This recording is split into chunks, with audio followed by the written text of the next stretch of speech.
ये प्रदोष व्रत होता क्या है? प्रदोष व्रत का महत्व क्या है? शिव महापुराण की कथा कहती है शंकर भगवान का प्रदोष का व्रत, अर्थात चंद्रदेव को जो क्षय रोग हो गया, बीमार पड़ गए, शरीर गलकर नीचे गिरने लगा, तब देव ऋषि नारद ने भगवान चंद्र को शंकर भगवान के पूजन का विधान बताया और पूजन करते करते त्रयोदशी तिथि आ गई। जिस त्रयोदशी के दिन चंद्रदेव ने सुबह से शाम तक कुछ नहीं खाया। शाम के समय सूर्य अस्त के पहले चंद्रदेव ने स्नान किया, श्वेत वस्त्र धारण करे और श्वेत वस्त्र धारण कर कर चंद्रदेव शंकर के शिवलिंग के पूजन करने बैठ गए। शंकर भगवान के शिवलिंग के पूजन जब चंद्रदेव ने करी, हाथ में अक्षत लेकर चंद्रदेव ने शंकर को समर्पित करे, ओम उमापति नमः कहकर जब चंद्रदेव ने शिव को समर्पित करे, भगवान शंकर त्रयोदशी के दिन प्रदोष समय में, प्रदोष काल में प्रकट हो गए और प्रकट होकर बोले, हे चंद्र, तुमने आज मेरा अनुरोधन किया है, आज मेरा स्मरण किया है, जाओ आज त्रयोदशी के दिन प्रदोष काल में मैं तुम्हारे शरीर को स्वस्थ करता हूं। तब से ये प्रदोष व्रत प्रारंभ हुआ है। किसने करा है प्रदोष व्रत? भगवान विष्णु ने करा था। जब घोड़े का मुंह लगा, हयग्रीव अवतार, लक्ष्मी जी हंस दी थी तो घोड़े का मुंह भगवान विष्णु का लगा, तब भगवान विष्णु ने प्रदोष व्रत करा था। भगवान विष्णु प्रदोष व्रत 11, 26 अवश्य करना चाहिए। या तो 11 करो या 26 करो, करना चाहिए। और अलग अलग प्रदोष का महत्व मानो। जो व्यक्ति बार बार बीमार पड़ता हो, बहुत बीमारियां उसको घेर कर रखी है, तो सोमवार का प्रदोष व्रत निकाल के रखिए। पूरे कैलेंडर में छानो कि सोमवार के दिन प्रदोष कब पड़ रहा है। सोम प्रदोष के दिन चावल की पोटली में एक लौंग रखकर, जो बीमार रहे, बार बार बीमारी आए, कभी घुटना, कभी कमर, कभी पीठ, कभी ये कभी वो, बीमारियां बढ़ रही है, स्वस्थ नहीं हो रहा है, पोटली में चावल रख लीजिए और 21 मुट्ठी चावल उस पोटली के अंदर रखो, एक लौंग रख लो। जो बीमार बहुत रहता है, सुबह से शाम तक फलाहार करो, बिना नमक का फलाहार कर कर शाम के समय उस पोटली का चावल शंकर जी के सामने खोल दो, खोलकर चावल पर त्रिपुंड बना दो, बनाकर एक दिया घी का, एक दिया तेल का उसी चावल पर रख दो, उसका स्पर्श करो और भगवान शंकर को नमन कर कर घर आकर मूंग का भोजन, मूंग मतलब हरी मूंग जो आती है, हरी मूंग का बना हुआ भोजन शाम के समय पूजन करने के बाद बिना नमक का पालो। महाराज, जिंदगी में कभी बीमारी घेर ही नहीं सकती। प्रदोष कोई साधारण सा व्रत नहीं है, प्रदोष कोई निम्नता व्रत नहीं है, सहजता का।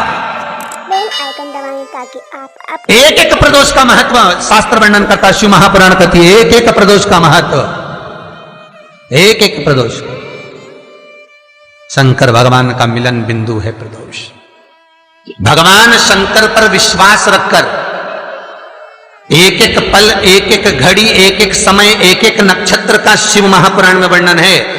यहां तक शास्त्र कहता है कि पीपल के वृक्ष की जब भगवान शिव रचना करे, पीपल के वृक्ष की जब रचना करी गई तो उस पीपल के वृक्ष में भी कौन सा समय किसका है, ये शिव महापुराण वर्णन करती है। सुबह 4 बजे से लेकर 7:30 बजे तक पीपल के वृक्ष में ब्रह्मा जी का वासा होता है। 7:30 बजे से लेकर 10:30, पौने 11 बजे तक पीपल के वृक्ष में भगवान विष्णु का वासा होता है। 10:30 बजे से लेकर पीपल के वृक्ष में 11:30 बजे तक पितरों का वासा होता है। 11:30 बजे से लेकर 12:30 बजे तक पीपल के वृक्ष में आहूतों का वासा होता है। 12:30 बजे से लेकर शाम को 4 बजे तक पीपल के वृक्ष में वासुकों का वासा होता है। 4 बजे से लेकर शाम को 7:30 बजे तक पीपल के वृक्ष में शंकर का वासा होता है। 7:30 बजे से लेकर 9:30 बजे तक पीपल के वृक्ष में कुबेर का वासा होता है। 9:30 बजे से लेकर फिर कुबेर के वृक्ष में अन्य देवों का वासा चालू हो जाता है। इसलिए हमारा हिंदू धर्म कहता है, हमारे शास्त्र कहते हैं कि पीपल के वृक्ष को जब पूजा जाता है, पीपल के वृक्ष की जब पूजन करी जाती है तो सुबह 10:30, 11, ज्यादा से ज्यादा 11:30, ज्यादा से ज्यादा 12, उसके पहले पीपल के वृक्ष की पूजन कर लेना चाहिए। क्यों? क्योंकि 11:30 बजे से लेकर 12:30 बजे तक पीपल के वृक्ष में पितरों का वासा रहता है, आहूतों का वासा रहता है, फिर वासुकों का वासा आता है। किसको कहते हैं? महाराज जो पूरी उम्र लेकर चले गए और उनके भीतर अभिलाषाएं बहुत थी, मैं ये भी करना चाहता हूं, मैं ये भी करना चाहता हूं, वो पितृ हो जाते हैं। आहूत किसको कहते हैं?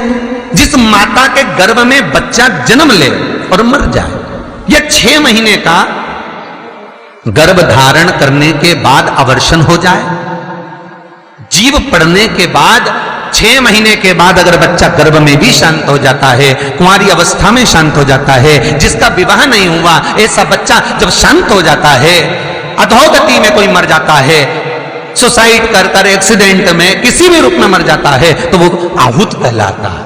और बहुत ध्यान देना साहब, शिव महापुराण की कथा कहती है पितरों को भाग मिलता है, इसलिए पितृ तृप्त रहते हैं।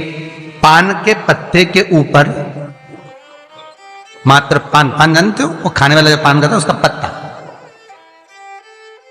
पान के पत्ते के ऊपर जो चंदन से शंकर के नाम, पार्वती का नाम और ब्रह्माणी सरस्वती का नाम लेकर शिव को समर्पित कर दे, महाराज उसकी भी तिथि बताइए, बड़ी सुंदर है। जब रवि का पुष्य योग पड़े, रवि पुष्य नक्षत्र हो, रवि का पुष्य योग पड़े, उस समय पान के पत्ते पर चंदन से शंकर, पार्वती और सरस्वती का स्मरण कर कर जो शिवलिंग के ऊपर उस पान के पत्ते को चढ़ाकर 5 बेलपत्र, 3 समी पत्र समर्पित कर देते हैं, उस बच्चे से चढ़वा देते हैं, वो बच्चा कभी पढ़ने में कमजोर नहीं होता, विद्या में बढ़ता ही पड़ता है। पलटकर माँ बाप को देखना ही नहीं पड़ेगा बच्चे को, कभी भी मां को कहना ही नहीं पड़ेगा कि पढ़ने बैठ, वो खुद पढ़ेगा, रुचि से पढ़ेगा। 5 बेलपत्र, 3 समी पत्र समर्पित कर दें, भगवान शंकर का स्मरण करें और उस बच्चे को प्रणाम करवा कर वापिस लेकर आए, बच्चा विद्या में प्रबल होता है। केवल शंकर भगवान के मंदिर में जाकर चौमुखी दिया, 4 बत्ती का दिया आटे का, उसमें घी डालकर लड़की शंकर भगवान के मंदिर में मात्र 7 बार शंकर पे से उतार कर, 3 बार स्वतः उतार कर शिव के मंदिर में रख देती है, उसका मंगल आड़े आता ही नहीं है और वो लड़की का विवाह मात्र 3 महीने के अंदर लड़के लड़की का विवाह पक्का हो जाता। मंगल नहीं आता सामने। मंगल प्रदोष व्रत का इतना महत्व है महाराज। श्री शिवाय नमस्तुभ्यं, श्री शिवाय नमस्तुभ्यं, श्री शिवाय नमस्तुभ्यं।